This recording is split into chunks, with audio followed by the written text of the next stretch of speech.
Hello friends, this is दीपक चौहान। दोस्तों, आज मैं आपको पास्ट परफेक्ट की वो बातें बताने वाला हूं जो शायद ही आपको पता हो, और पता भी हो उसके बावजूद भी आपको डाउट रहता हो, कंफ्यूजन रहता हो। दोस्तों, आज हम लोग पास्ट परफेक्ट का एक रहस्य जानने वाले हैं, एक बहुत ही अलग मिस्ट्री जानने वाले कि आखिर पास्ट परफेक्ट है क्या। हम लोग हिंदी स्पीकिंग स्टूडेंट्स जनरली ये समझते हैं कि जब भी चुका था, चुकी थी, या था, ये थी, कर लिया था, खा लिया था, पी लिया था, ऐसा आएगा तो हम लोग उसको पास्ट परफेक्ट मानेंगे। ये हम लोग हिंदी स्पीकिंग स्टूडेंट्स ऐसा समझते हैं। मैं भी उनमें से एक हूं। मैं भी पास्ट परफेक्ट को ऐसे ही याद करता था, ऐसे ही याद करता आया हूं कि जब भी चुका था, चुकी थी आएगा तो उसको हम लोग पास्ट परफेक्ट मानेंगे। बिल्कुल सही, कोई गलत बात नहीं है। लेकिन आज मैं आपको पास्ट परफेक्ट का एक ऐसा रहस्य बताने वाला हूं, एक ऐसी बात बताने वाला हूं जिससे आपको कंफर्म हो जाएगा कि आखिर पास्ट परफेक्ट है क्या। पास्ट परफेक्ट और पास्ट सिंपल में क्या अंतर है, पास्ट परफेक्ट का हम लोग इस्तेमाल कब करेंगे, ये सारी बातें दोस्तों मैं आपको बताने वाला हूं। तो आपसे गुजारिश करूंगा कि वीडियो में आखिर तक रहें, बीच में वीडियो न छोड़ें। बहुत ही बढ़िया वीडियो है, शायद ही आपने कभी इस तरह का विवरण देखा होगा, इस तरह का किसी ने आपको समझाया होगा। ये मेरी गारंटी है, दावा करता हूं। कमेंट सेक्शन में आपका इंतजार करूंगा, आपके कमेंट का इंतजार करूंगा, और मैं देखूंगा कि आपने सचमुच में इस वीडियो को एंजॉय किया और बहुत कुछ सीखा कि नहीं सीखा। तो दोस्तों चालू करते हैं। नॉर्मली मैं पहले बताऊं कि हम लोग ने आज तक कैसे सीखते आया है कि पास्ट परफेक्ट का मतलब होता है कि सब्जेक्ट हेड वर्ब का थर्ड फॉर्म, यही होता है। फार्मूला तो वही रहेगा, फार्मूला चेंज नहीं होगा। जिसको हम लोग अब तक मानते आए कि चुका था, चुकी थी, या था, ये थी, बिल्कुल सही है। सूरज उग चुका था, द सन हैड राइजन, बिल्कुल ठीक। सूरज नहीं उगा था, the sun had not risen, had के बाद नॉट आ जाएगा। क्या सूरज उग चुका था, had the sun risen, had आगे आ जाएगा। सूरज कब उगा था, when had the sun risen, ये WH क्वेश्चन हमने लगा लिया। तो ये चुका था, चुकी थी, हम लोग पास्ट परफेक्ट लगाते हैं, जो बिल्कुल सही है। लेकिन आज हम लोग इसकी दूसरी बात पढ़ने वाले। समझते हैं पहला सेंटेंस, वह HW यानी कि होमवर्क पूरा कर रहा था पर तुम पूरा कर चुके थे। अब यहां देखो पहला सेंटेंस क्या है, पास्ट कंटिन्यूअस। वह होमवर्क पूरा कर रहा था पर तुम पूरा कर चुके थे। तो हमने इसको बनाया, he was completing homework but you had done it, या यू हैड कंप्लीटेड इट। तो यहां पर मैंने पहला तो पास्ट कंटिन्यूअस है, उसके बाद मैंने पास्ट परफेक्ट लिखा है। यानी पास्ट परफेक्ट क्या है, पास्ट कंटिन्यूअस के बाद का प्रोसेस है।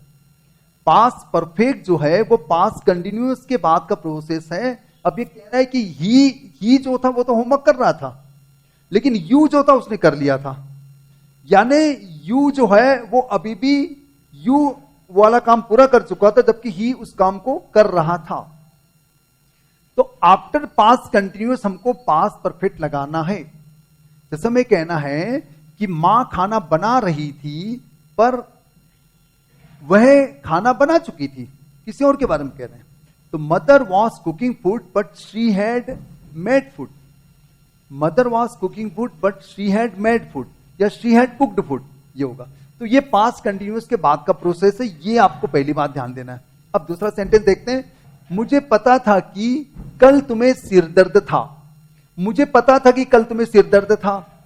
अब ये पास्ट में पास्ट की अगर घटना होगी तो भी पास्ट परफेक्ट होगा। कैसे, तो आई न्यू, मुझे पता था, कौन सी बात पता थी, कि तुम्हें सिरदर्द था, कल तुम्हें सिरदर्द था, ये भी पास्ट की घटना है। पास्ट में पास्ट की घटना को पास्ट परफेक्ट कहते हैं। तो I knew that you had a headache. अब यहां पर दो हेड क्यों आ रहा है, दो हेड आ रहा है, तो आपका भी हेडेक होने लगा होगा। तो ऐसा कुछ भी नहीं है, क्योंकि सिरदर्द का मतलब होता है हैव ए हेडेक, सिरदर्द होना का मतलब होता है have a headache, have a headache. तो अब हम लोग इसको बनाएंगे पास्ट परफेक्ट, क्योंकि मुझे पता था, ये पास्ट की बात है, कि तुम्हें सिरदर्द था, ये भी पास्ट की बात हो गई। तो पास्ट में पास्ट को पास्ट परफेक्ट कहते हैं। तो सबसे पहले हम लोग लिखेंगे सब्जेक्ट यू, फिर पास्ट परफेक्ट में हेड आता है, हेड तो लगाना ही पड़ेगा। अब आपको वर्ब का थर्ड फॉर्म करना पड़ेगा, तो वर्ब का थर्ड फॉर्म करना पड़ेगा, तो आपको हैव ए हेडेक का थर्ड फॉर्म करना पड़ेगा। ये हो जाएगा you had a headache the day before.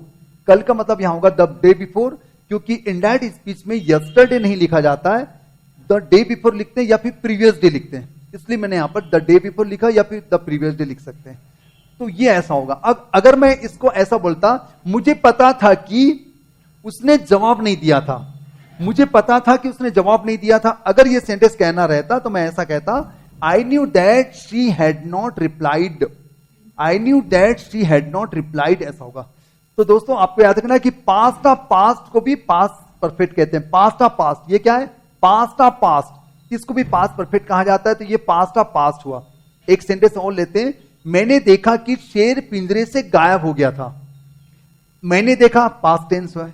क्या बात देखी कि शेर पिंजरे से गायब हो गया था, ये भी पास्ट, तो पास्ट ऑफ पास्ट हो गया। तो हम लोग लिखेंगे I saw that the lion had disappeared from the cage. I saw that the lion had disappeared from the cage. तो आप समझ गए कि पास्ट ऑफ पास्ट को हम लोग पास्ट परफेक्ट मानेंगे। पास्ट ऑफ पास्ट होगा वो पास्ट परफेक्ट होगा। अगला सेंटेंस लिखते हैं, जब मैं पहुंचा क्लास चालू हो गई थी। जब मैं पहुंचा क्लास चालू हो गई थी। अगर दोस्तों पास्ट में दो घटनाएं घटी है, पास्ट में दो इवेंट्स हुए, दो इंसिडेंट हुए, तो जो पहला इंसिडेंट होगा वो हमेशा पास्ट परफेक्ट होगा। ये बात भी आपको ध्यान देना है। फिर से अपनी बात रिपीट करता हूं कि पास्ट में दो इंसिडेंट हुए हैं, तो उनमें से पहला जो इंसिडेंट रहेगा, पहली घटना जो रहेगी वो रहेगी past perfect.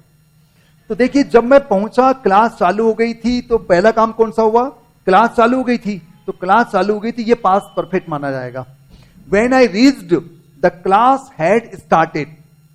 When I reached, the class had started. तो फर्स्ट इंसिडेंट पास्ट परफेक्ट होता है। दोस्तों ये बात भी ध्यान देना, बहुत इंपॉर्टेंट बात है। First incident will be past perfect. अगर पास्ट में दो घटनाएं हुई होगी तब, हमेशा नहीं। पास्ट में दो घटनाएं हुई होगी तो ही हमको पास्ट परफेक्ट मानना पड़ेगा पहले इंसिडेंट को। एक सेंटेंस और लेते हैं, बारिश शुरू होने के पहले मैंने छाता निकाल दिया था। बारिश शुरू होने के पहले मैंने छाता निकाल लिया था। अब इसमें कौन सी घटना पहले हो रही है? मैंने छाता निकाल लिया तो पहली घटना हो रही है, बारिश तो बाद में चालू हुई। तो हम लोग लिखेंगे I had taken out an umbrella, I had taken out an umbrella before the rain started. Before the rain started, ये आपको ध्यान देना कि पास्ट में दो घटनाएं रहेगी, तो जो पहली घटना होगी उसको हमको पास्ट परफेक्ट मानना है, दूसरी घटना जो होगी वो पास्ट सिंपल रहेगी। अब मैं आपको और एक तरीके से समझाता हूं कि आई रीच्ड एट 8, 8 बजे मैं पहुंचा था, past simple. Class started at 7, class 7 बजे चालू हुई, तो पहली घटना कौन सी हुई? 7 बजे क्लास चालू होना, और 8 बजे पहुंचा। तो ये नाव है, अभी है, तो पहली घटना कौन सी हो गई? 7 बजे वाली घटना पहली हुई, और दूसरी घटना कौन सी हुई? 8 बजे वाली। यानी मेरे पहुंचने की घटना कब हुई? 8 बजे, और क्लास चालू होने की घटना कब हुई? 7 बजे। तो हम लोग ने इसको ऐसा लिखा, When I reached, the class had started.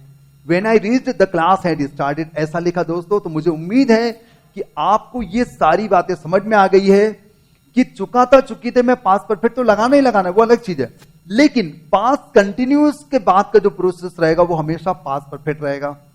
Past में पास्ट की अगर कोई बात करते हैं तब भी पास्ट परफेक्ट रहेगा।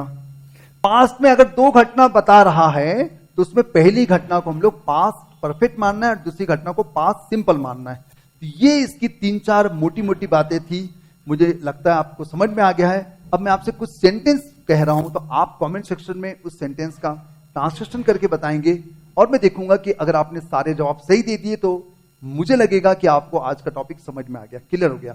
इसके बावजूद भी अगर आपको डाउट है तो आप कमेंट सेक्शन में क्वेश्चन कर सकते हैं, मैं उसका जवाब जरूर दूंगा। दोस्तों, मैं भूखा था क्योंकि मैंने खाना नहीं खाया था, पहला सेंटेंस। सूरज उगने के बाद मैं उठा, दूसरा सेंटेंस। शिक्षक के डांटने के बाद मैं चुप हो गया था, यह तीसरा सेंटेंस। वह खाना बना रही थी पर मैंने खाना बना लिया था, वह खाना बना रही थी पर मैंने खाना बना लिया था। तुम्हें पास्ट परफेक्ट समझ में नहीं आया क्योंकि तुमने पूरा वीडियो नहीं देखा। ये 5 सेंटेंस आपको बना के बताना है और मैं चेक करूंगा कि आपको सारे सेंटेंस बने या नहीं बने। और वीडियो छोड़ने के पहले आप इसका स्क्रीनशॉट ले सकते हैं और जो भी डाउट होगा मुझे कमेंट सेक्शन में क्वेश्चन करेंगे।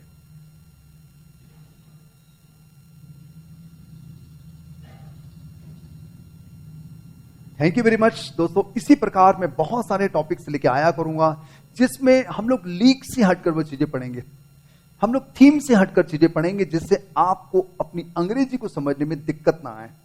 और दोस्तों, आजकल मैं ऑनलाइन क्लास भी लेता हूं सुबह 7 बजे लेट्स हैव ए ड्रीम नाम के चैनल में, और शाम को यानी कि रात को 9 बजे रेनबो इंग्लिश नाम के चैनल में, जहां पर मैं एडवांस इंग्लिश पढ़ाता हूं। तो आप अपने डाउट पूछना बंद न करें, आप अपने डाउट पूछते रहें उसका मैं वीडियो अलग से बनाऊंगा। बहुत जल्द मिलेंगे इसी प्रकार की नई कोशिश के साथ, नए प्रयोगों के साथ, आपके और मेरे डाउट के साथ। धन्यवाद, थैंक यू वेरी मच। दोस्तों बहुत सारे को शेयर करना है, क्योंकि अधिक से अधिक लोगों को शेयर करेंगे जिससे हर किसी को इस प्रकार के डाउट का पता चलता है। धन्यवाद, थैंक यू वेरी मच।